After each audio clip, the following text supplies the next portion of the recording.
હવે આના તમને પોષક દ્રવ્યોના ઉપયોગો એ મેડમ કહેશે.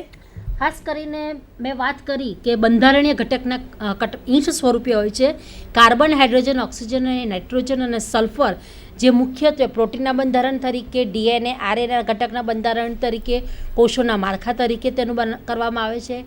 કેલ્શિયમ આવેલું હોય છે જે કોષ દિવાલ, તેની કોષ દિવાલ એ કેલ્શિયમની બનેલી હોય છે, એટલે કે આ કોષ દિવાલની પારગમ્યતા માટે જરૂરી છે.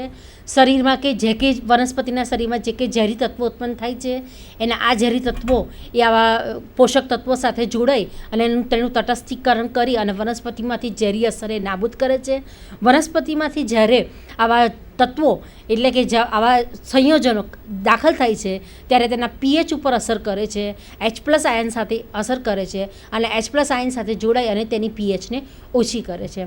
ત્યારબાદ વનસ્પતિમાં ખનિજ તત્વો હોય છે કે જે રસારોહણની ઘટનામાં વનસ્પતિ પાણીનું સરળતાથી શોષણ કરે છે.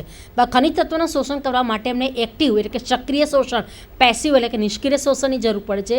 તે વખતે તેમને શક્તિની જરૂર પડે છે. ત્યારે તેઓની સાથે કે એના માટીના કણ પાણીના એની સાથે આ તત્વો જોડાઈ અને જે પ્રકારની ઇલેક્ટ્રોન ટ્રાન્સપોર્ટ એક પ્રકારની શક્તિ પરિવહનની પ્રક્રિયા કરે ત્યારે પણ આ પ્રકારના તત્વોની ખાસ પડને જરૂર પડે છે. તો વિદ્યાર્થી મિત્ર, આશા રાખું છું કે તમને સમજ પડી હશે.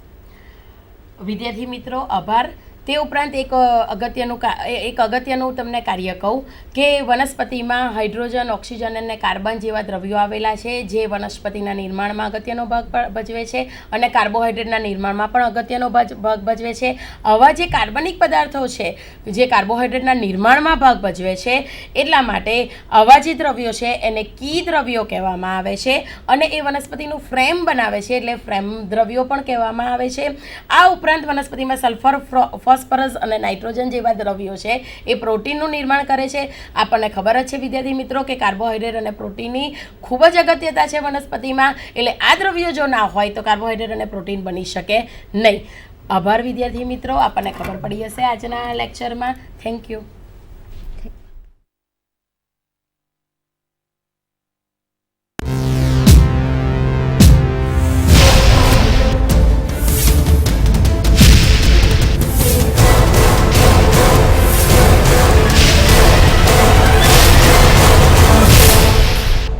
SANDHAN All Gujarat Integrated Classroom. સેટેલાઇટના માધ્યમથી જોડતી કડી એટલે સંધાન.